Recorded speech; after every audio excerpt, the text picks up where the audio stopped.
If you knew that your dreams could come true, literal dreams, I'm not talking about, winning $1 million, I'm talking about the dreams when you sleep. If you knew the dreams you had could come true, would you fear falling to sleep? And then we traveled to Guyana to take a look at one of the most powerful cryptids on the planet. What happens when you take a man's need for revenge and mix it with the power of the paranormal? Today on Dead Rabbit Radio.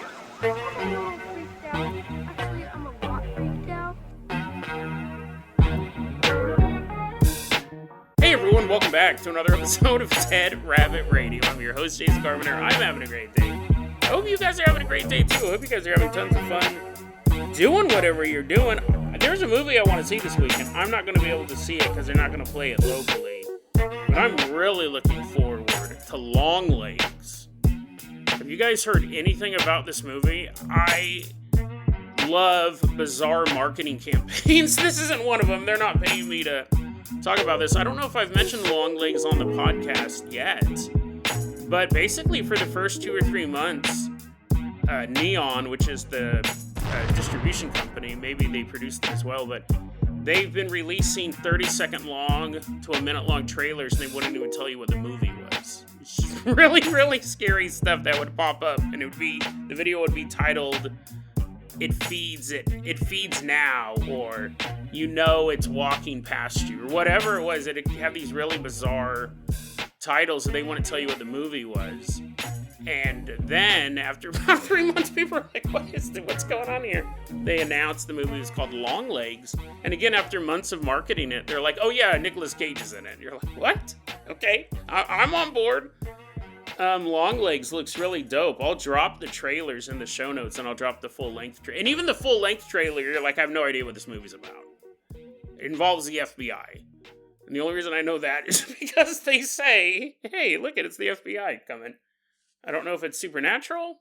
It looks supernatural. I don't know if it's a serial killer movie.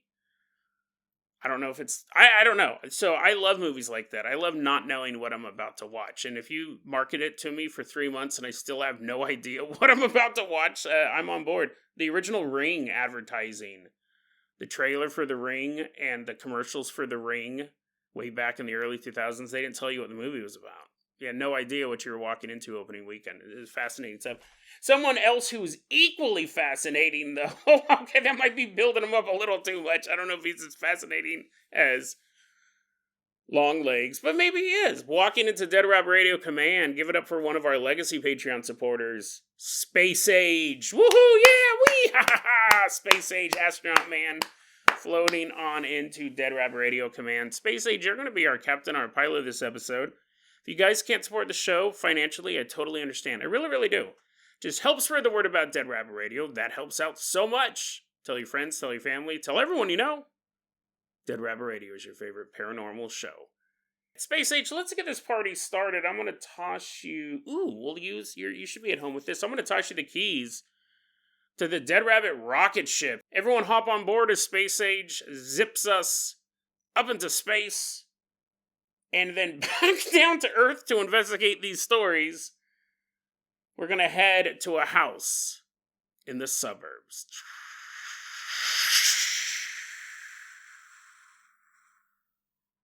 Space Age is flying us all the way out to this house in the suburbs. We're standing outside this house in the suburbs, and we see family members walking out of the house in mourning. Because this is the home where a teenage girl recently died. We don't have much setup for this story. Really, the setup takes place a while after she's passed away. There's this man, let's go ahead and call him Bruce. Bruce said that he used to work as a private investigator for a private investigations company. And they recently had gotten a job. A teenage girl had died, and they were supposed to look into her relationship with her father. Died in such a way. This happens quite often. A family member or a friend or whatever will have a suspicion about a particular thing, and the police don't follow up on it because they don't think it's a real lead. They see the body, they go, this is that. End of story. That might be the situation here. A family member or someone might have hired a private investigator to say, hey, can you look into this? I have some suspicions about this young girl dying. I'll pay a private investigator to see what they can find. So that's where Bruce is at. Bruce said, I was part of this private investigation team to look into the case of this young girl who died. And he said part of it was I had to go through her social media postings. You know, if she is having a rough relationship with her father and she's posting all this stuff about how horrible her father is and what he's doing to her and all that stuff, maybe you'll find that somewhere online. It looks like this young girl died in an auto accident. She died in a car accident, but for whatever reason, somebody hired a private investigation firm to look into this young woman. Somebody wanted to know something. Now, I don't know if maybe they thought the car accident wasn't a car accident, that it was a murder, that someone, namely the father, was trying to cover something up, and maybe the girl was about to say something. I don't know, but we do see this type of stuff happen. And he said that he did have access to her blog. He was able to get to her blog, and he began reading it. And he said, as he's reading this blog, eventually he comes across the post where this young woman, let's call her Nancy, this young woman's writing on her blog, and she goes, oh my God, I had the worst nightmare last night. It was terrifying. So realistic. Can't get it out of my head. Last night I dreamt that I was in a car accident. It was a bad car accident. And I'm in the car, and I can feel the blood rush out of my body. I actually feel that sensation of getting colder and colder and colder as that warm, life-giving blood leaks out of me. I can feel my body temperature drop. I'm aware of everything that's going on. I can feel all of it. And then I feel that thing that no one can really prove is there, but we all know is. I can feel my soul. I can feel my soul fading away. I can actually feel myself die.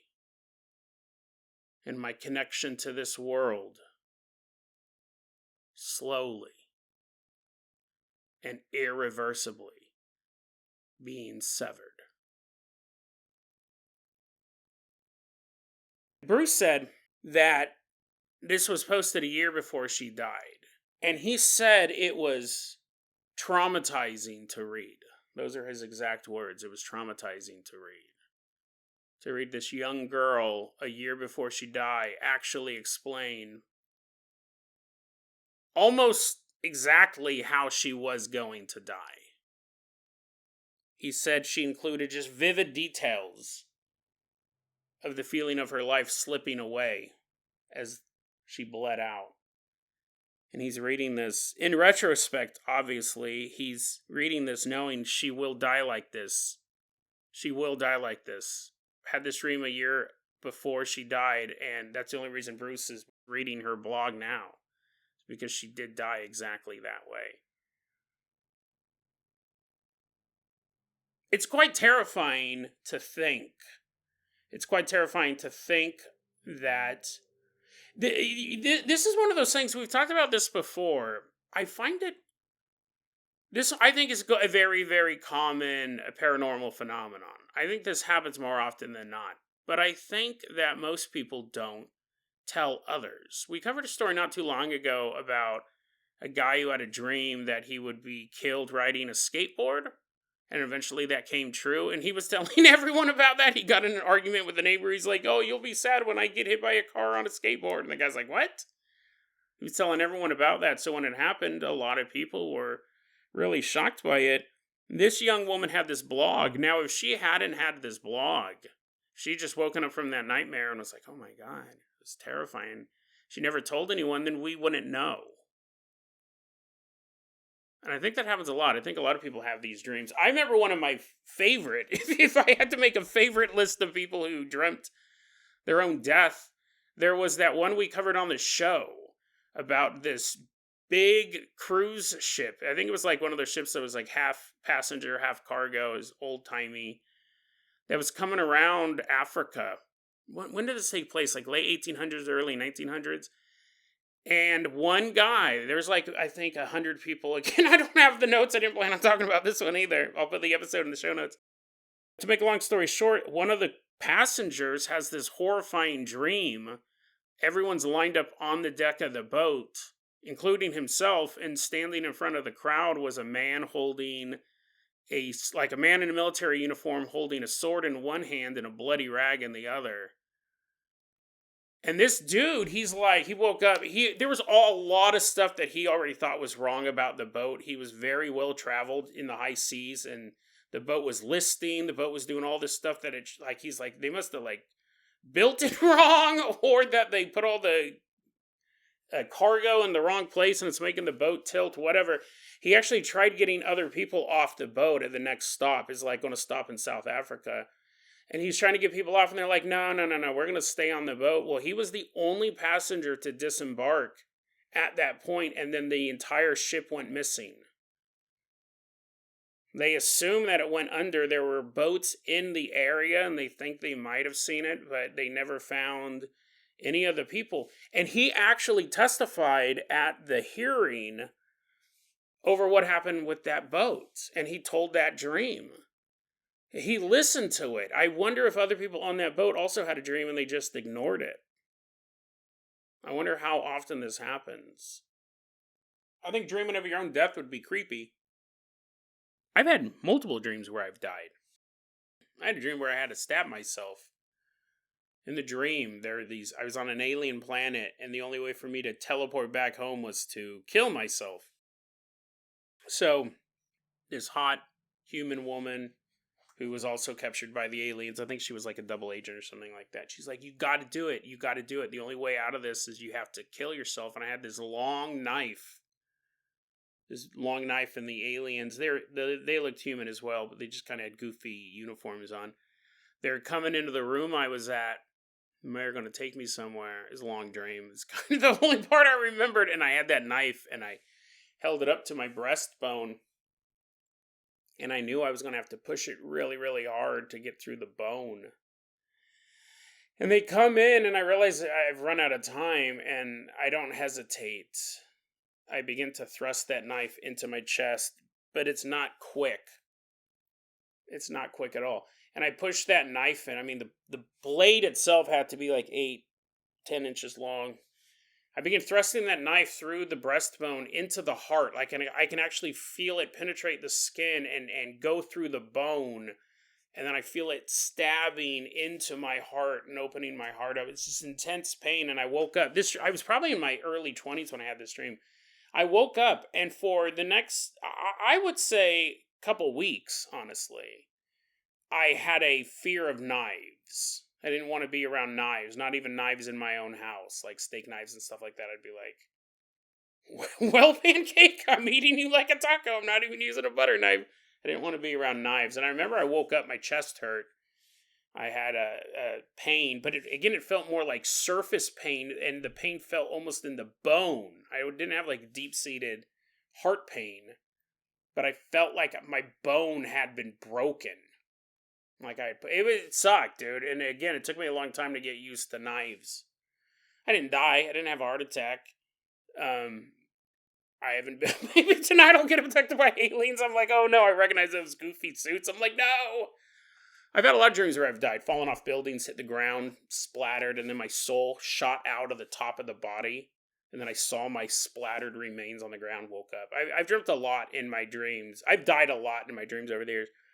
That would be bad enough if you dreamt about your death and ignored the warning and then died. But this next story we're going to take a look at is puts a little bit of a twist on it. Space Age, I'm going to go ahead and toss you the keys to your shoes. We're just going to walk next door to the next house And take a look at this one. I tricked you. We're going to go take a look at this one. We're about to meet this young woman. That first story I got, he posted online underneath the name Parapsychologist, which I looked through his posting history. Oddly normal. I thought it was going to be a bunch of weird ghost stuff. Nope. Talking a lot about normal life. Anyways, this next one, we're going to meet this girl. Let's go ahead and call her Denise. This story, what's 13 minus 22? This story takes place in 2009, I think. If that math checks out. This story takes place in 2009. Denise has a horrific... Actually, now that I look at my notes, these aren't even really dreams. These are straight up visions. So maybe it doesn't even belong in this topic, but we're going to go ahead and talk about it because this is crazy. Denise would be sitting there, and she goes, this happened all the time. Not like it was a constant 24-hour-a-day thing, but it didn't matter what she was doing. She goes, these weren't dreams. I wasn't dreaming about this. She goes, I could be sitting there watching television. I could be driving a car, taking a shower, eating an apple. Yummy. She could have one of these visions. The visions were all the same in essence, yet they each had pretty big variations. What she would be doing, let's say she's driving down the road, when all of a sudden, she would see Tom. Tom is the name of a father that she knows. She knows this dude named Tom. He's a dad. He has a 3-year-old girl and a 9-year-old girl. A single dad raising these 2 kids. The 3-year-old we will call Felicia. Denise is driving the car and this vision starts. And she sees Tom standing there. And he's carrying a ball-peen hammer. Walking towards Felicia. He would then proceed to brutally murder his own daughter. And then the vision would end. She said it felt like it was something in the back of her brain, like a quick flash in the back of her brain that would create this scenario. And it would almost feel like an intrusive thought, because she definitely didn't want to think these things. She knew Tom. She knew these girls. She doesn't understand why she has this quick flash of Tom killing his 3-year-old daughter. But it happens again. This time he's given Felicia a bath. And he drowns her. And it happens again. Him and Felicia are hiking up a steep trail when he pushes her down the embankment. Just be clear, these all aren't ones she actually described, but she said, every time I had the vision, the setup was the same. Tom murders Felicia, but each time he murdered her in a different way. And so again, I would think like this is an intrusive thought. This is something you don't want to think about. You get stuck in this loop because he doesn't kill her. When Denise gets home, she's not like, hey, what happened? Is everything okay? And people are like, what? She's like, is Tom hurting Felicia? And people will be like, no, what are you talking about? Felicia's totally fine. She's a beautiful, happy little 3-year-old girl. But she couldn't stop these visions. She'd have them, and each time it would be a different way that Tom would kill Felicia. Years go by, and she keeps having these flashes. It's just gruesome. It's gruesome to think about. I think it's even worse if you can't control it. And you'd be thinking, why do I keep having this thought, this vision? Why do I keep seeing this man do these horrible things to his daughter? Well, 2021, 2022, somewhere around there, Felicia is 16 years old at this point. And that is the year when Tom murdered his daughter. Tom killed Felicia when she turned 16. Denise wrote she can't explain this. She can't explain it at all, what any of this meant. And she said, quote, "Don't know why I saw it before. Don't know that I want to know the reasoning now." It's what a horrible position to be put in for Denise. She posted this online underneath the name ThisGirl022. What a horrible position for her to be put in, because she was giving these flashes of the future, but they were so different, you wouldn't think that they were actually leading anywhere. You really wouldn't think that. You'd think that it was just bad thoughts. Now, if the vision was the same, it was Tom pushing Felicia down the embankment, and in the dream, Felicia was 16 years old, well, that would be one thing. If you kept having the same vision of the same death, and it was in the future, you'd warn her.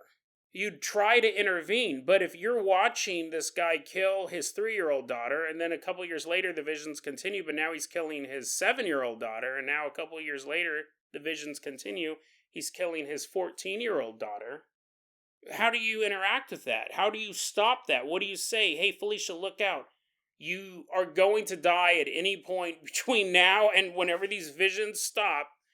And it could be any way possible. I just know your father's involved. How would you... And again, like, you have the vision when she's 3. You can't tell a 3-year-old that. And as the girl got older, the visions just changed the age of Felicia. There would be no pinpoint. If in 1982 you had a vision of the Twin Towers being hit by planes, just that skyline, you would warn people in 1982, in 1983, but by 1987, people, you probably get locked up in a lunatic asylum if you can't stop talking about it. If you have the vision, or if in that dream you saw that it was September 11th, 2001, then yeah, you could pinpoint it, try to stop it. But without any sort of context, there's not much you can do, and this is really the definition of no context. The visions themselves are changing. She said she had this vision over and over and over again for years. This is a crazy story, and again, talk about, like, guilt. There's nothing you could have done to stop it, but I'm sure, Denise, this is going to disturb her for a long time. And to make it worse, what happens if she begins to have these visions again about somebody else? And she knows the game now. They'll show who the perpetrator is, but they're never going to tell you how or when. You'll just be able to create a sense of paranoia in this future victim with no promise that you'll be able to stop it.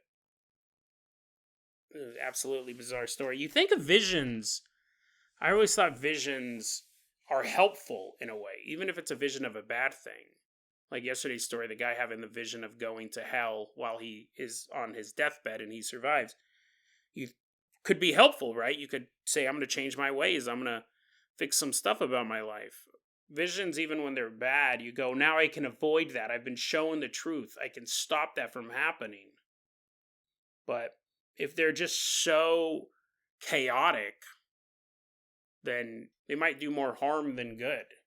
They might end up leaving the person having the visions with a sense of guilt they wouldn't have had before had they not seen the future in the first place. I don't think we have time. This is the second time I've had to bump this story. It's just a longer one. I don't think we have time to play the story. I don't think we have time to do the story in Guyana. But let's go ahead. I don't want to end on that dour note. I want to end on a different dour note. I want to end on a different depressing story. So we'll move on to this one. Space Age. Let's go ahead and toss you the keys to the world-famous Carpenter copter. We are leaving behind this neighborhood. Take us all the way out to California. We'll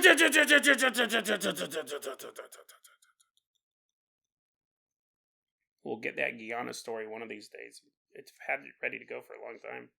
Just haven't been able to fit it in. First off, let's give a shout out to Casey Taylor. Casey is the one who sent me over this story. Absolutely fascinating. Really appreciate it. Thanks for sending it over, Casey. We're headed all the way out to California. Specifically, we're headed to Atwater, California. It's October 1981. We're about to meet a young man, a young boy actually at this point. We'll call him Elliot. Elliot says, we're from Virginia, but in October 1981, my family went out to go visit some of our extended family out in Atwater, California. A trip that would change our lives forever. He didn't know that at the time. He didn't have a vision about what was going to happen, but Elliot said when I was a kid, we went out to Atwater, California to visit some of our family. So we get there, and my cousin's there. My cousin, let's call him Bradley. Elliot and Bradley say, hey, let's go hang out. Let's go just kind of explore the landscape. Within a reasonable distance, right? They're not walking through Death Valley at any point in this story, but let's go hang out and play outside while all these adults talk about adult things. Elliot and Bradley are going to go out, and that's when Elliot's brother, we'll call him Sam, says, hey, can I come with you guys? Fine. Yeah, come with us, Sam. Let's go see what's out in the world here.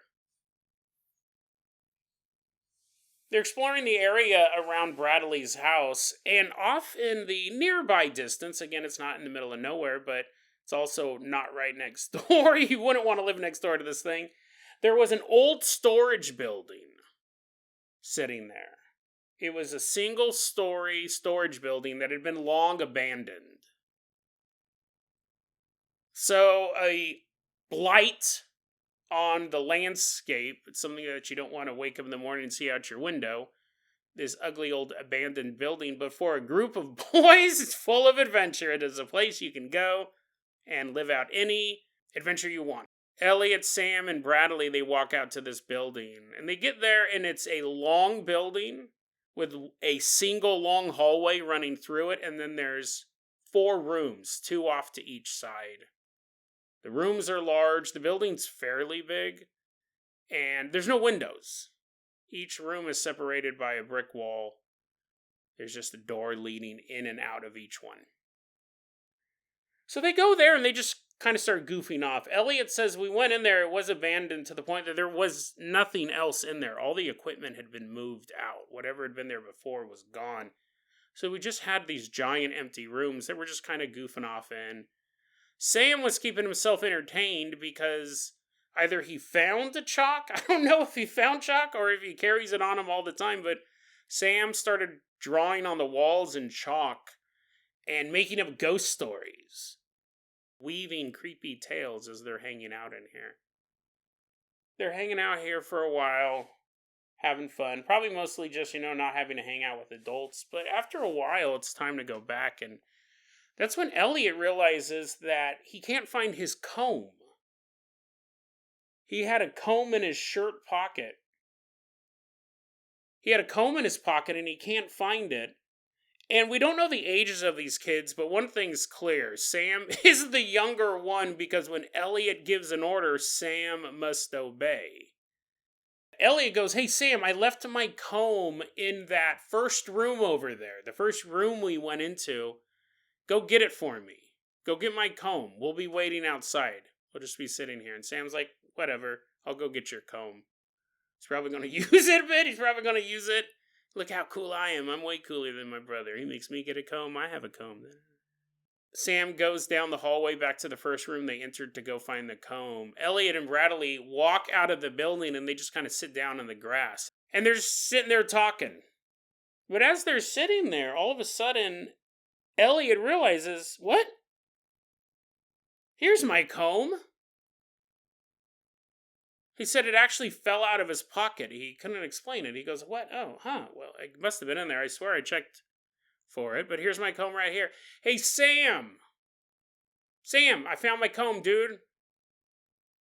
You can come out, bro. No answer. But whatever, right? Sam's in that room. From what I understand, where Elliot and Bradley were sitting, they could actually see down the long hallway. So they know the room that Sam went into. They call out for him. He doesn't come out. They know he's just kind of goofing off in that room. There's nothing in that room that can hurt anybody. It's an empty room. So they're not too concerned. But 10 minutes go by. Dang it, where's Sam? Sam! Sam, come on, let's go. I found my comb. You don't need to be in there anymore. Let's go. No answer. Bradley starts yelling out too. Sam! Sam, come on. Come on, man, let's go. No answer.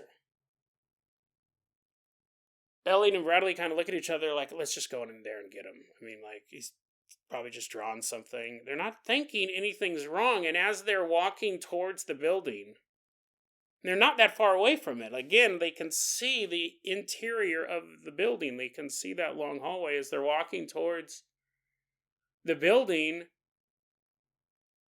All of a sudden, one of the back doors opens up. And out stumbles Sam. It strikes Elliot as odd right away. The first thought that pops in his head is, how did he get into that room? There is no way to get into that room. I would have seen him leave the first room and walk down the long hallway to get to the other room and then pop out. Like, what in the world? It immediately strikes him as odd that Sam is coming out of a different room than he entered. But all of those questions can be asked later. What Elliot and Bradley quickly realize is Sam is sobbing. He's sobbing. He's crying so hard, and he can barely stand up. His whole body is shivering.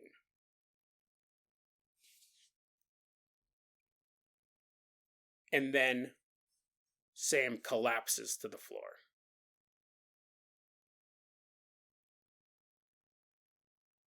Elliot and Bradley run over to him, and they pick him up, and they're like, dude, what's the matter? What's going on? And in between sobbing and uncontrollably shaking, Sam starts to say something that doesn't really make sense. He starts talking about a big hole. There was a big hole in the ground, and it kept getting bigger and bigger. And then he mentioned something about a hole in the wall. There's a hole in the wall. There's a hole in the wall. Elliot has no idea what he's talking about. They were all in the same 4 rooms when they were exploring them. There was no hole in the floor. There's no hole in the wall. What is going on? But before those questions can be answered, Sam begins to have a seizure. He's completely lost control of his muscles. He is in a state of distress that's gone from beyond, oh, he's so scared he's quivering, to, we need adults. We need adult help. There's a medical emergency going on, and they're trying to calm him down and get him back to the house, because they know this is something way outside of what kids are capable of dealing with. And at that point, Sam completely shuts down. He stops sobbing, he stops shaking. He just gets this look in his face, like he's not even there anymore. Sam is just staring off into the distance, perfectly quiet. He's not responding to any questions. He's not saying anything. And these 2 boys take Sam back into the house. Mom is furious. She doesn't know, like, she can obviously tell something's wrong with her son. And Elliot and Bradley are like, we don't know what happened. We went to this old shack, the old abandoned storage thing, told them the same story, and they go, Sam went into a room. He was in the room for a while. He didn't come out. Came out of a different room. Right? I mean, like, they laid it out. And the mother is just trying to figure out what's wrong with her son.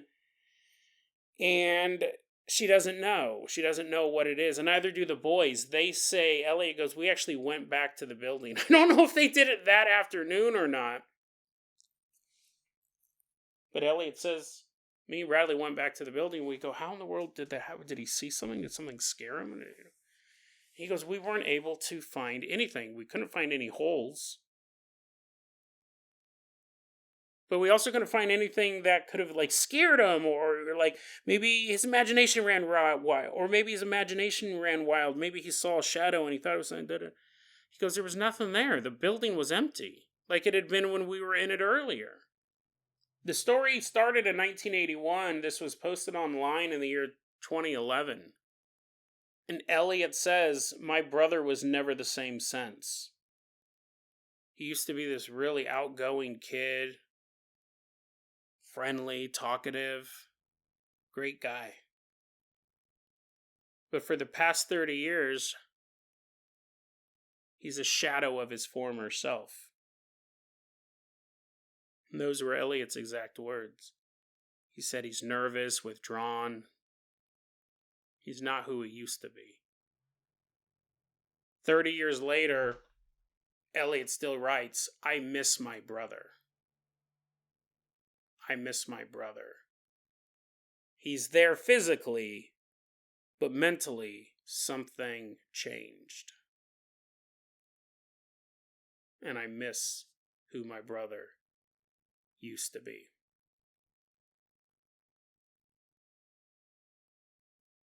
This is posted online. There is a paranormal researcher that I was not familiar with. I did some looking in, because, this story's so fantastic. That's what I love, portals, right? I love portal stories. So Casey, thanks for sending it over. These stories always kind of freak me out. I really love portal stories. I was like, oh, this is fantastic. Is this made up? It sounds like a great made up story. I looked into Stephen Wagner, and as far as I could tell, like, he's been a paranormal researcher for probably as long as I've been alive, at least since I was a little kid. And he's been doing it professionally for decades. He's written for publications like Fate Magazine. He has his own paranormal books that have been published. He's been interviewed in newspapers and all of that stuff. So I was trying to see if there were any accounts of him being fraudulent. He got this story. It was originally written by someone going by the name Al M. Stephen Wagner has posted a ton of stuff on the old website about.com, paranormal. And a ton of resources. I've been reading more of the stuff he's posted. He's basically like me, or like Lon Strickler, where we collect stories and then distribute them. That's how a lot of paranormal researchers work, because there's just so much out there. You can't do a lot of on-the-ground stuff. Darren Marlar from Weird Darkness does it as well. I think most paranormal podcasts do that. They'll collect stories. Fright Life Paranormal. That's another podcast. I think they do more investigations, honestly, than reading stories. But my point is that I think Stephen Wagner's on the level. So this is a very interesting story. What does it mean? I mean, on the base level, it's a story of a little boy falling, what we can assume, into a portal of madness. He went somewhere no human was supposed to go, and was subjected to things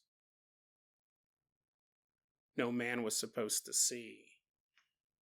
And then he came back.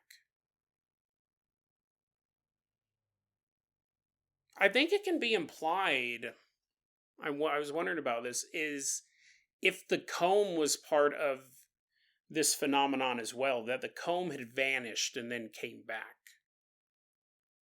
He didn't, Elliot didn't realize there was a hole in his pocket, like a portal opening up in his pocket, but I'm wondering if that was or if that was just a separate thing. Because you could see the comb, like, no, kids, I do it too as an adult. I go, I don't have it, and I check my pockets. I'm like, I don't have it, and then later I check my pockets, and it's there. Could have been something like that. The comb could have been bait. The question is this portal, or whatever was activating it, sentient? Was it setting a trap for this child?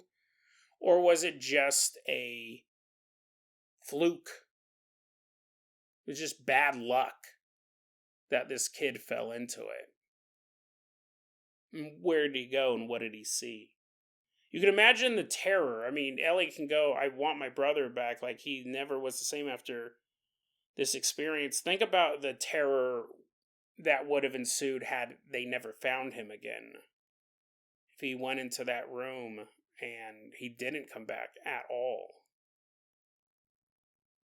I mean, the parents of these boys would have thought they had done something to Sam.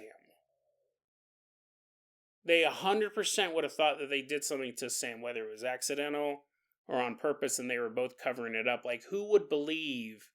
Would you believe your kid if they came home and said their little brother went into a room and they didn't come back out? And you went in and you would assume, like, of course you would call the cops, you'd have this whole thing going on. But after a couple days and your other son never showing back up, in the back of your mind you'd think, did Elliot do something? Did Elliot do something to Sam? Because you wouldn't think, oh, Sam fell in a portal. He'll be back okay. His mind might be a little scrambled, but everything will be okay. You'd look at it logically and you'd think, oh my God, did one of my kids do something to another one of my kids? You'd always wonder that in the back of your head. So it's best that Sam did come back. But the question is, where did he go? And what happened there? In stories with portals like this, you can really... It's such a gray story in the sense that, or a blank slate story, where you can kind of assign any mysterious disappearance to these types of phenomenon. Barbara Bolick, one of my favorite paranormal stories. It might not even be paranormal, we just don't know. A woman out hiking was like, 10 seconds ahead of these other two people, her friends, on a trail. She took a bend in the trail, and she was never seen again. It's one of the most interesting missing person cases, and it's absolutely bizarre because it's very rarely covered. I don't even know if it's been covered in Missing 411. It's out on a nature trail. She had a pistol on her. She went missing. It was like a 10-second, 20-second gap between the time she turned the corner of this trail and the time the two people who she was with reached the corner. They never saw her again. They brought out police. They brought out dogs. They had search parties. Not a single scrap of clothing was ever found from her. She was an experienced hiker. She was armed against the wildlife. There was no sounds of struggle. 10 seconds. She disappeared off the face of the earth. It's very interesting to me that is not the main missing person story, that her name is not synonymous with Missing 411. She should be, as Nelson Mandela is to the Mandela effect, Barbara Bolick should be that to Missing 411. Because it truly is puzzling. No one has any idea of what it is. They go, maybe she fell down an embankment. They checked the embankment. They've checked everywhere for her. 10 seconds is the difference between walking with your friends and never being seen again. Portal? Did she fall into another universe? Was she abducted by supernatural means? We don't know. And so these stories, they have a unique universability. Is that a word? You can take these portal stories, just walking into a room, and then, again, Sam could have never shown back up. The fact that he did show up, even though his brain was scrambled, is better than not showing up at all. These stories where people disappear. And like I say often on the show, we hear the survivor stories. We hear the stories of the people coming back. This one, we don't even really hear that story. The guy just comes back and he's a nervous wreck for the rest of his life. We don't hear the stories of the people who go in the portals and never come back. And that's why I think you can equate a lot of missing people to these type of things, these missing people phenomenon. However, I will say, to end on a lighter note, I will say, as I was reading the story, and then I reread it before I prep my notes, it reminded me of that episode of Just Shoot Me. Did you guys ever watch this show? This is what Dead Rap Radio's become. It's just me talking about other shows. It reminded me of that episode of Just Shoot Me, where this dude's brother, who's played by David Cross, pretended he fell out of a tree as a kid and knocked his head, and for a couple weeks he was a little woozy, but everyone waited on him hand and foot, so he just pretended that he was slow. They called him Slow Donnie, and he pretended to do that for the next 30 years, and he would just walk around and be like, cupcake, I want a cupcake, and they're like, okay, Donnie, we'll get you a cupcake. Could have been that, right? His brother totally could have been acting the whole time. He's like, the life of luxury. All I had to do was to imitate eternal madness. That I saw the maw of the abyss and it stared back at me. Now I get chocolate cake whenever I want. He could have been faking. It is a bit of a long con if you're going to do it for 30 years. But that's what happened on Just Shoot Me. And if I've learned anything, sitcoms are based on real life. So is it possible that that's just a conspiracy theory? Just reminded me of that episode. I was laughing the second time I read the story. Sorry, Elliot. Is it possible he actually fell into a portal? If you believe in the paranormal, then absolutely. Is it possible that he's just been pretending to be a nervous, withdrawn wreck this whole time just so he could get unlimited chocolate cake? Probably less likely. Probably less likely that happened, right? But, anything can happen, I guess. But the first one, the second one's actually kind of funny, but if it's the first one, it's just a stark reminder how dangerous the world of the paranormal can be, and how at any moment your life could be changed forever. And sadly, not just your life, but also the lives of everyone around you. Because that whole family had to readjust to deal with this boy, even though he came back, he didn't. It just took one afternoon playing in an abandoned building to change this family's life forever. What did Sam see in that portal? Could he even describe it? Was it so bizarre, so intense that human words don't come close? Or does he know exactly what he saw? He can explain it to a T. He can explain it so vividly because he can't get those images out of his head. But he knows if he tells others of what he saw in the portal, it would do to them what it did to him. If he told them what was really in there, it would break their brain. It would drive them mad. It would change them forever. And so Sam doesn't tell him what's on the other side of that portal. Not because he can't, but because he won't.